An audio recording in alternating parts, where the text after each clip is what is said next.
முருகாச்சரணம். ஆடி மாதத்தின் வளர்பிறை அஷ்டமி தினமான இன்று, ஆடி மாத செவ்வாய்க்கிழமையான இன்று, முன்னோர்களுடைய சாபம் நீங்கி மகிழ்ச்சி தேடி வரும் ஆடி செவ்வாய் வளர்பிறை அஷ்டமி வழிபாடு பற்றி தான் நம்ம இன்னைக்கு பார்க்க போகிறோம். செவ்வாய்க்கிழமை அப்படின்னாலே செவ்வாய் பகவானுக்கு அதிபதியான முருகப்பெருமானுக்கு உகந்த நாள் அப்படின்னே சொல்லுவோம். இந்த ஆடி மாத செவ்வாய்க்கிழமையில முருகப்பெருமானை நினைத்து வழிபட்டு வந்தோம் அப்படின்னா நம்ம எடுக்கக்கூடிய எல்லா காரியங்களிலும் வெற்றி கிடைக்கும் அப்படிங்கிறது உண்மை. என்னடா இந்த ஆடி மாத செவ்வாய்க்கிழமை வளர்பிறை அஷ்டமியில் நீங்கள் முருகப்பெருமானுக்கு உகந்த நாள் அப்படின்னு சொல்கிறீங்களே, பைரவருக்கு இல்லை இது உகந்த நாள் அப்படின்னு நீங்கள் கேட்கலாம். ஆனால் இது ஆடி மாத செவ்வாய்க்கிழமையில் வந்திருக்கிறதால முருகப்பெருமானுக்கு உகந்த நாள் அப்படின்னு நம்ம சொல்கிறோம். ஆடி மாதம் அப்படின்னாலே ஆன்மீக வழிபாட்டிற்கு, ரொம்ப குறிப்பாக அம்மன் வழிபாட்டிற்கு உகந்த மாதம் அப்படின்னு சொல்லுவாங்க. ஆடி மாதம் அம்மனுக்கு உகந்த மாதம். ஏன் அப்படின்னு கேட்டிங்கன்னா, ஆடி மாதத்தில் தான் சிவபெருமானே சக்திக்குள் அடக்கம் அப்படின்னு சொல்லுவாங்க. அப்படிப்பட்ட ஆடி மாதத்தில் முன்னோர் வழிபாட்டினையும் சேர்ந்து அம்மன் வழிபாடும் செய்தோம் அப்படின்னா நம்மளுடைய முன்னோர்களுடைய தோஷங்கள் நீங்கி, சாபங்கள் நீங்கி, நம்மளுடைய வீட்டில் கைகூட வேண்டிய திருமணங்கள், குழந்தை பிறக்கிறது, இது எல்லாமே கரெக்டாக நடந்துருங்க. செவ்வாய் பகவானுக்கு அதிபதியான முருகப்பெருமானுக்கு இந்த உகந்த நாளில் முருகப்பெருமானை வழிபட்டு வந்தோம் அப்படின்னா நினைத்த காரியத்தில் வெற்றி உண்டாகும். வெற்றிலை தீபம் செவ்வாய் உரையில் ஏற்றி வழிபட்டு வந்தாங்க அப்படின்னா அவர்களுக்கு கடன் நிவர்த்தி உண்டாகும். ஏற்றிட்டே வர வர உங்களுக்கு அந்த கடன் அடையிறதுக்கு உண்டான வழிகள் பிறக்கும். அதிலும் ஆடிச்செவ்வாய் அப்படின்னா அம்மனுக்கும் முருகனுக்கும் ஏற்ற நாள் அப்படின்னே சொல்லலாம். ஆடிச்செவ்வாயில் முருகனையும் அம்பாளையும் தீபம் ஏற்றி மனமுருகி வேண்டினால் வீட்டில் துன்பம் நீங்கி மங்களம் உண்டாகும் அப்படின்னு சொல்லுவாங்க. ஆடி மாதத்தில் வர்ற அனைத்து திதி தினங்களுமே மகத்துவம் வாய்ந்தவை அப்படின்னு சொல்லலாம். இந்த வளர்பிறை அஷ்டமியும் அப்படிதாங்க.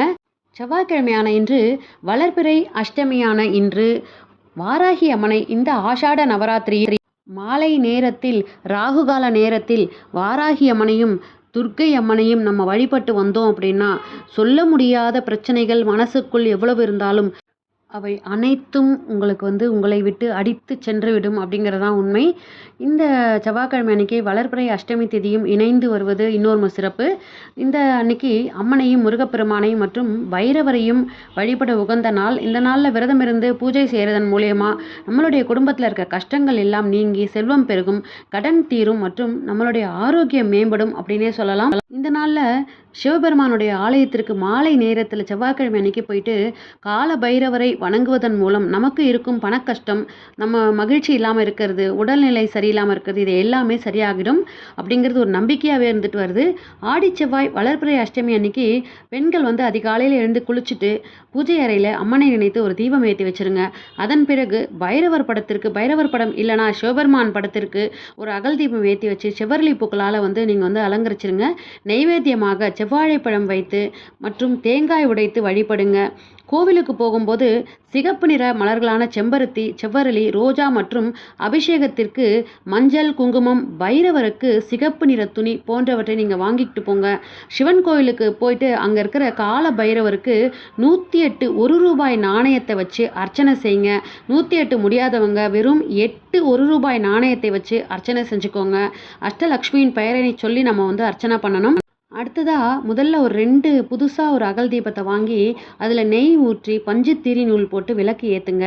அல்லது அதில் இஞ்சியை குட்டி குட்டியாக கட் பண்ணி போடுங்க. அல்லது சுக்கு நீங்கள் குட்டியாக எடுத்துகிட்டு போய் கட் பண்ணி எடுத்துகிட்டு போய் அதில் போட்டுருங்க. நீங்கள் ஏற்றி வைக்கக்கூடிய அந்த அகல் விளக்கில் நல்லெண்ணெய் ஊற்றி பஞ்சு திரி போட்டு அதில் கொஞ்சம் துருவிய இஞ்சியை சேர்த்து விளக்கு ஏற்றுங்க. அல்லது சுக்கு பொடி அல்லது சுக்கை சேர்த்து விளக்கு ஏற்றுங்க. இந்த 3 தீபங்களில் உங்களுக்கு விருப்பமான தீபத்தை ஏற்றி கால பைரவரை நினைச்சு வழிபடும் போது உங்கள் கஷ்டங்கள் எல்லாமே நீங்கிடும்.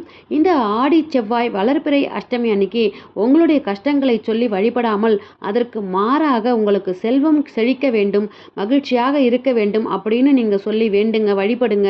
ஏன் அப்படின்னு கேட்டிங்கன்னா, தேய்பிறை அஷ்டமி அன்று தான் நம் கஷ்டங்கள் கூறி வழிபட வேண்டும். வளர்பிறை அஷ்டமி அன்று நமக்கு என்ன தேவையோ அதனை கூறி வழிபட வேண்டும். உங்களுடைய தேவைகள் என்னவோ அத்தனையும் சொல்லி நீங்கள் வந்து வழிபடுங்க. வளர்பிறை அஷ்டமியில் காலையில் அம்மன் அல்லது முருகப்பெருமானை சிகப்பு நிற பூக்களால் நீங்கள் வந்து அர்ச்சனை செஞ்சு வழிபடுங்க. சுமங்கலி பெண்கள் கணவரின் ஆயுள் நீடிக்க இந்த ஔவையார் விரதம் அப்படின்னு சொல்லுவாங்க.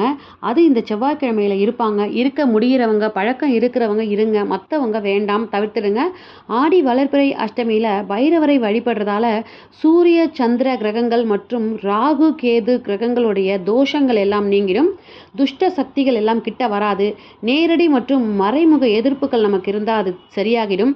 லக்ஷ்மி கடாட்சம் ஏற்படும். மனக்கவலைகள் நீங்கி மகிழ்ச்சி உண்டாகும். மனசில் தேவையில்லாத பண விரயங்கள் ஏற்படுறது எல்லாம் குறைஞ்சிடும். இந்த அஷ்டமியில் போயிட்டு வளர்பிறை அஷ்டமியில் போட்டு நம்ம வந்து கால பைரவரை வணங்குறது மூலயமா அதே நேரத்தில் செல்வ நிலை உயர்வதற்கு இந்த கால பைரவர் வழிபாடு மிகச்சிறந்த வழிபாடு அப்படின்னே சொல்லலாம்.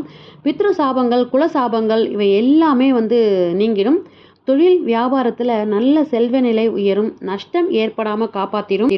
ஆகையினால் இவ்வளவு சிறப்புகள் மிக்க இந்த ஆடி வளர்பிறை செவ்வாய்க்கிழமையில் வந்திருக்கிற அஷ்டமி வழிபாடை, பைரவர் வழிபாட்டை யாருமே பைரவர் வழிபாடு மற்றும் முருகப்பெருமான் அம்மன் வழிபாடு, வாராகி அம்மன் வழிபாடு இன்றைய தினம் ரொம்ப ரொம்ப முக்கியங்க. யாருமே தவற விட்டுறாதீங்க. 9 நாளும் இந்த ஆஷாட நவராத்திரியில் 9 நாளும் வழிபட முடியாதவர்கள் வாராகி அம்மனை பஞ்சமி, அஷ்டமி, தசமி இந்த 3 தினங்களில் வழிபடுவாங்க.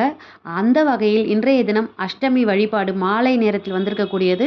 ஸோ இந்த தினத்தில் வாராகி அம்மனை வழிபட முடியாதவர்கள் இன்று வழிபட்டு இந்த 9 நாளும் வழிபட்ட பலனை பெற்றுக்கலாம். நீங்கள் மீண்டும் அடுத்த பதிவில் சந்திக்கிறேன். இது போன்ற ஆன்மீக தகவல்களை பெற நம்ம சேனலை உடனே சப்ஸ்கிரைப் பண்ணி சப்போர்ட் பண்ணுங்கள். இந்த பதிவை பற்றின ஏதாவது சந்தேகங்கள் உங்களுக்கு இருந்தால் கமெண்ட் பாக்ஸில் கமெண்ட் பண்ணி கேளுங்க. நான் உங்களுக்கு பதில் கொடுக்குறேன். மீண்டும் அடுத்த பதிவில் சந்திக்கிறேன். வெற்றிவேல் முருகனுக்கு அரோகரா. நன்றி, வணக்கம்.